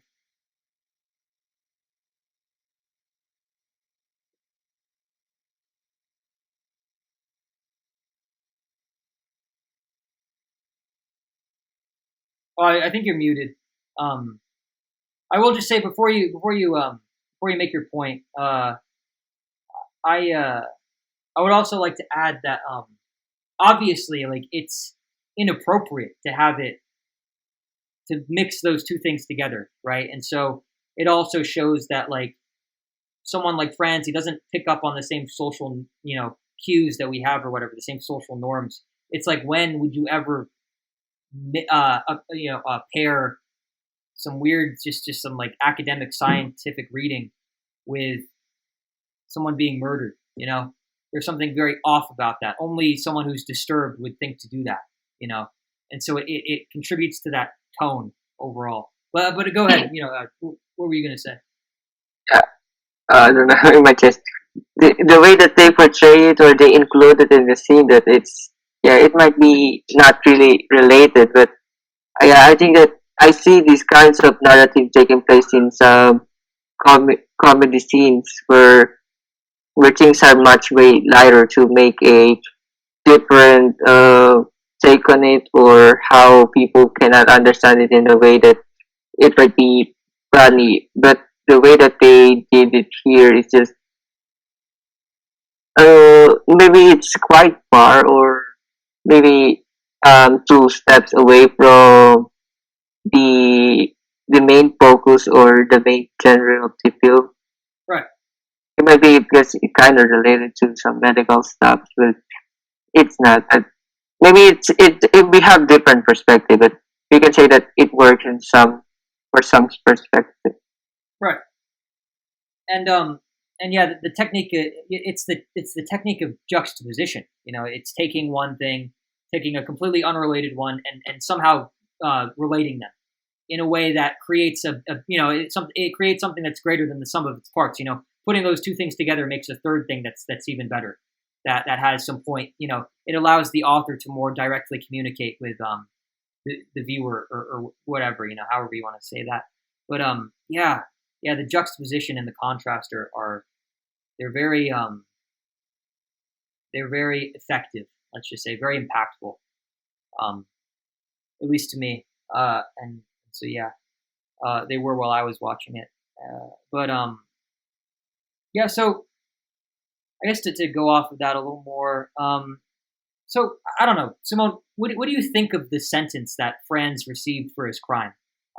In your opinion, is 4 years too little or too much time, or I don't know, was it an appropriate sentence for the crime that was committed, or how do you feel about it? Yeah, I think it's really it adds up to the perspective or to the narrative that it seems like that everyone is good towards France, or the way that they act, they make a way for France to make things better. But yeah, but I think with the laws that I know that are present in here in the Philippines, or some particular scenes that might take place in the place, it's weird how it's very little time. It's only 4 years. It's for some it would be a lifetime commitment for killing someone or doing such a terrible thing, or it's really a light. It might take maybe 12 to 20 years is acceptable, but 4 years is, and it's given that it was in 1920s. The punishment might be harsher than what he received.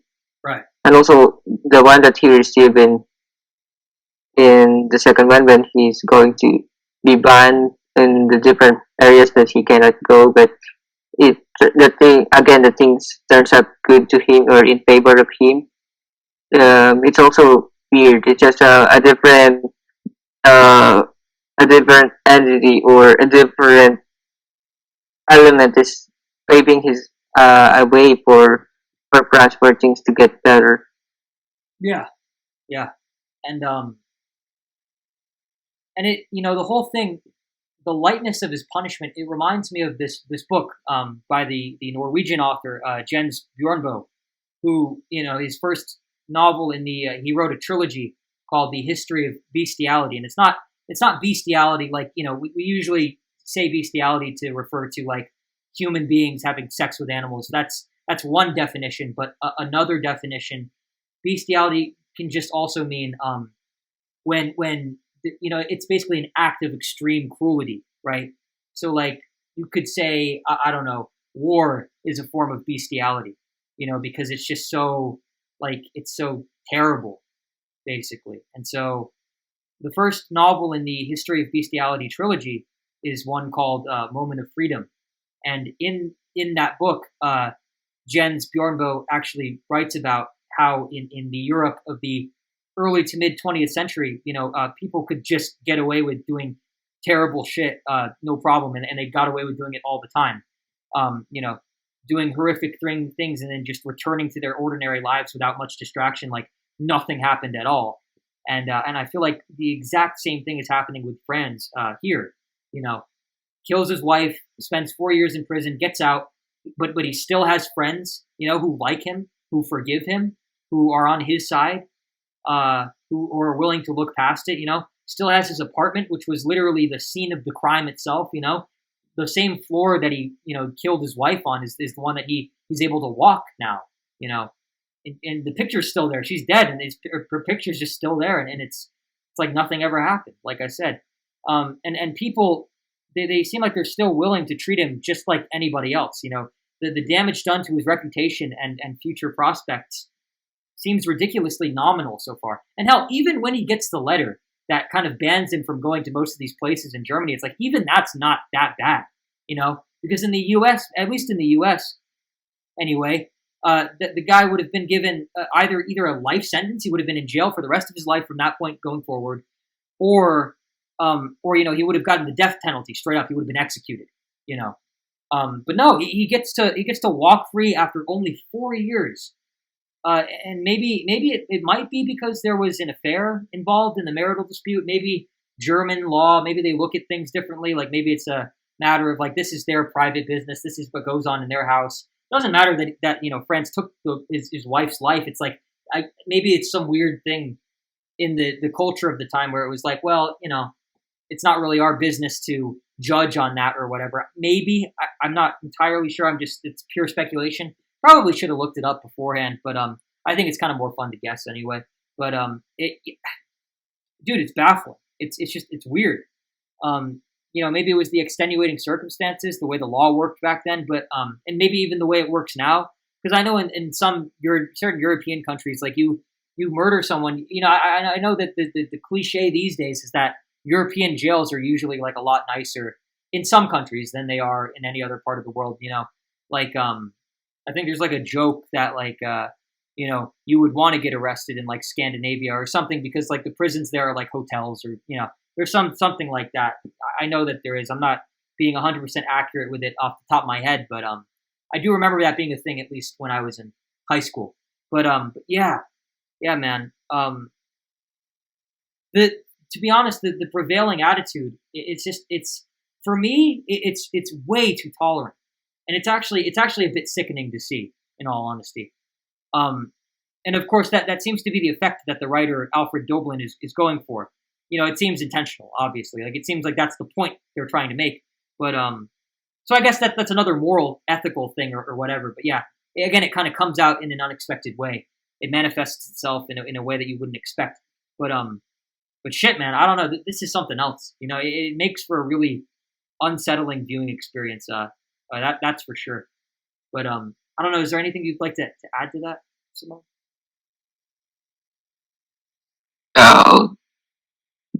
Yeah, that's the right term, tolerant with how things.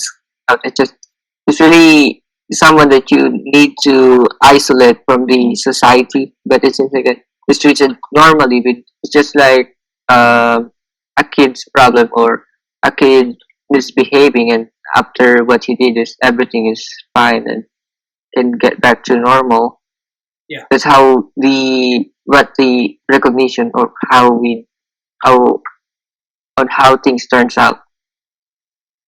right. Yeah, because in the history of bestiality, there's this one story that Dornbo tells of this man in a remote village in, I think it's Germany or it might be Switzerland, but it's this village person, right? And he's like, he gets too drunk and he slaughters his entire family, like his wife and like 5 children, with an axe, and doesn't even, I don't even think he goes to jail for it. He just lives as usual. They take him away for a little bit, but he comes back and he's still in the town and he's just the local guy and he still drinks, even though they know full well that it makes him violent and literally homicidal, So it's just that weird sort of like turning the other cheek, just looking away, like no, we're not going to pay any attention. No, we're not going to pay any mind to that. People make mistakes. It's like, well, fuck that. That's a huge mistake to make. If it's a mistake at all, it's like, fuck, dude, shit. There are just some lines that you don't cross, And there's this tolerance that just it's too much. It's too much. And I feel like Europe, to a certain extent, not to generalize or anything, but it's kind of still like that in a lot of ways. But I don't know. Every place has problems, but yeah, that seems to be a thing that Europe kind of has for some reason, one reason or the other. Especially Sweden, but I guess we don't need to go into that for now. I don't know. I'll skip this question. Only a couple more questions, then we'll be good. I feel like this was a really long discussion, so we should probably wrap things up soon. But this one's a really important one that I'd like to bring up. So Simone, tell me, how would you describe Franz's relationship with women? Because it seems to be an interesting one. His relationship with women.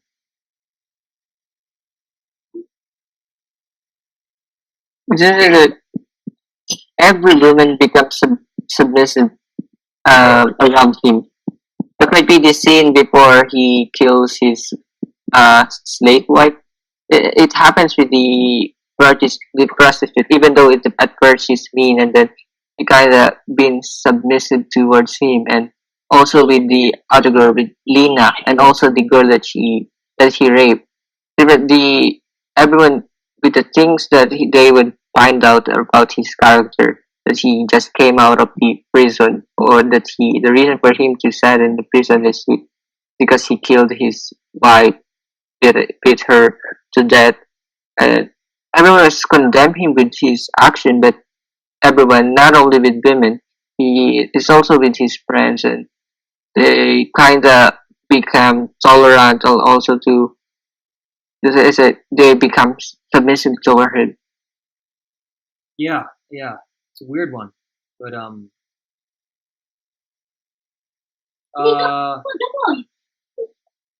let's see. Yeah, do you think it's a dominance thing though? Like, do you think maybe it's because it's a primal instinct, sort of like maybe back when we didn't have a civilization or whatever, and it was just nature, like how in nature, maybe the bears, like with bears or like wolves or something, wolves, like the most violent one in the pack becomes the leader because they assert the most dominance and because they push their way to the top. Do you think something like that's going on with Franz here? It might just be something animalistic, something kind of terrifyingly primal about it that's completely at odds with society and civilization, our notions of like, I guess, domestication and human development and all sorts of things like that. What do you think? Yeah, maybe we can connect it to that, especially with the pictures of our main character Franz. He's a big guy, and it seems like he emits something. His aura might depict something chaotic, or something that you might not like to barge in, or to to get to cut his way in, for example, to black his way in, because there's something that he might be capable of doing. But Yeah. it's really weird how they act, how they are so tolerant towards him, because the same kinds of people might be treated differently, especially here, or maybe in America or any other places. Those kinds of the characters is not enough for to to to be accepted in that way. Right. And yeah, I think there's an element of dominance or whatever in there, primal, whatever. But I think it's weird because it seems to be something that's common. This is not like a one-off case, especially with the literature of the day. A lot of criminally minded individuals, let's call them, today, obviously, but especially back then. So especially back then, seems to have some sort of weird relationship with the opposite sex, right? Like, look at serial killers, right? Like Jeffrey Dahmer had mommy issues or whatever. Ted Bundy had a bad relationship with his mother or whatever. They all have weird shit going on, and they kill women and they get sexually gratified from it. I mean, I guess Dahmer killed men and women, and he was, gay as well or whatever. But there's a predatory, dominating kind of aspect to that whole thing. And of course, there's that creepy side too with women. A lot of women that are attracted, not all obviously, but that weird attraction that a lot of crazy women or whatever just are women. There's a surprisingly high amount of women who thought who wanted to marry Ted Bundy even though they knew full well that he was a serial killer. That's kind of what's going on with I guess Lena doesn't really know 100%, but she still stayed even after she found out that he was a criminal, at least, there's that weird kind of attraction to the bad boy or whatever. But this is way beyond that. Obviously, this is like cold-blooded killer. This is a whole other realm. But I mean, yeah, it's like, well, and then take like I guess a modern example like Columbine. The Columbine shooters, Dylan and God, the other fucking loser who killed all those all their classmates and stuff. Dylan Klebold and like Patrick Harris or something. Those two fuckwads. They still today they have a lot of people on the internet who like are like worshiping them, and there are a lot of women that they do that. And women might be nuts too, obviously. But I'm not saying all. I'm not. I want to make this clear. It's like because people give you shit for this kind of thing these days. Like I don't want. I'm not saying that every single woman who's ever existed ever has had a thing for a serial killer. It's just it seems to be something that's related to, again, primal animalistic instincts of dominance and like, look, he's the head of the pack. He's established himself as being a cut above the rest. He can do things that the others can't or whatever. There's something there, that we haven't, as human beings, we haven't evolved past that yet, because I guess we've still got those survival instincts kind of hardwired into our DNA. We haven't moved away from it enough. And that seems to be what's going on here with Franz and with the women that he has. It seems like something is wrong in some way. It seems like Franz has unresolved mommy issues or something, and he gets violent with women and completely disregards them, treating them quite literally like objects rather than people, like with Mina and with the other one, Lena. God, and he's erratic and unpredictable when it comes to how he's going to react around them, women, and it's clearly a problem that he hasn't overcome or fixed during his time in prison. It didn't cure him of it, And I personally, I have a feeling that he's condemned. The violence in him is something inherent to his nature and mental state, and I don't think he'll be able to separate himself from it. And that's my prediction. I think the movie will end with him letting that part of himself get the better of him, maybe. But I don't know. What do you think?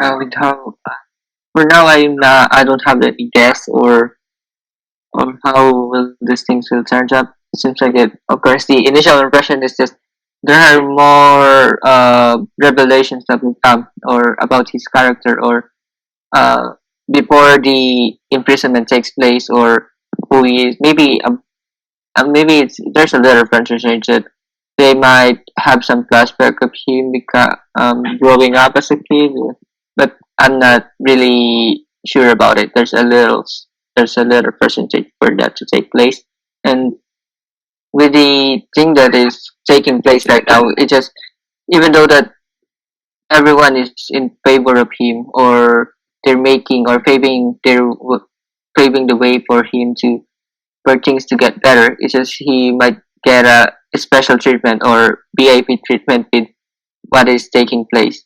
But it is possible for him to get back in the jail with with his character or the way that he responds with things that maybe he might find someone that this trick might not work in. Yeah. Well, and then I guess, last question. We're finally at the end of the discussion. It was a long one today, but I don't know. How did you feel? Because this episode's full of twists and turns. Like I said, the last kind of major twist was when he got the letter telling him that he was basically, screwed. I guess he had to go live in like the middle of nowhere in Germany or whatever because of what he did. But I don't know. How did you feel when Franz received the letter? Well, I mean, after the letter, how did you feel when Franz got off? When he went to the office and was free. Like, basically, what do you think of the ending, and what do you think is going to happen after? What are your predictions for the next episode? Let's just say, what do you think? I mean, it was a huge twist, so anything could happen. I think they've established that, in this episode. The huge twist that take place, it seems like that it was a movie. It could end there. It's just an open-ended situation that some of the movies that I saw before, I can't remember the title, also have this effect or the series of events that take place. But for now, I don't know what would happen, or what are my uh, uh, initial impressions, or what would happen, or guess for. So maybe something positive, but I'm trying to make some conspiracy or not, or theories how will he become a chaotic, or how he'll be turn the tables to. Seems like everything is on peace, even though it's really in the verge of distraction with not only with him but with how the things are portrayed. Yeah. I need to look at it. It's hard to guess what would happen next, but probably that the thing that will take place, it will come from our main character. Yeah. Yeah. And I have no idea. I'm not going to make any predictions. I'll leave it open ended. So yeah. Anything else you want to say, Simone, before we go? I feel like we kind of covered all the bases, don't you think? Yes, I think we cover it in a good way in this approach that we do, because we kind of talk about every bits and pieces that we can get into. So for now, I don't know. This movie is interesting to get back to on track for our channel. Yeah. Do you think this was a good episode? Like, not of the show, but of of the podcast. Do you think we did a good discussion? First time in a long time we've come back. Yeah, I think so. Especially with how we end, or how long does it takes. It really think it's something good. Sure. Yeah. All right. Well, I mean, is there anything else you want to say before we go? Any points that you had to bring up earlier that you didn't get a chance to, maybe, or anything like that? Because I will say, I'll make my last point real quick.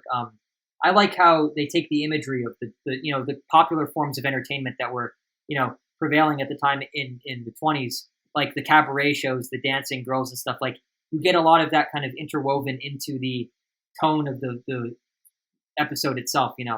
Like I saw, like with Lena, when they're going to sleep together. I mean, she has like the whole like dancing outfit on, and she's like singing a kind of a show tune and stuff. It's like they incorporate that into the overall feel, the overall atmosphere. And so that was one thing that it didn't really have any place in any of the other questions that I brought up, but I thought that was just another observation I had to make. But yeah, is there any observations like that you want to add before we close out for the night?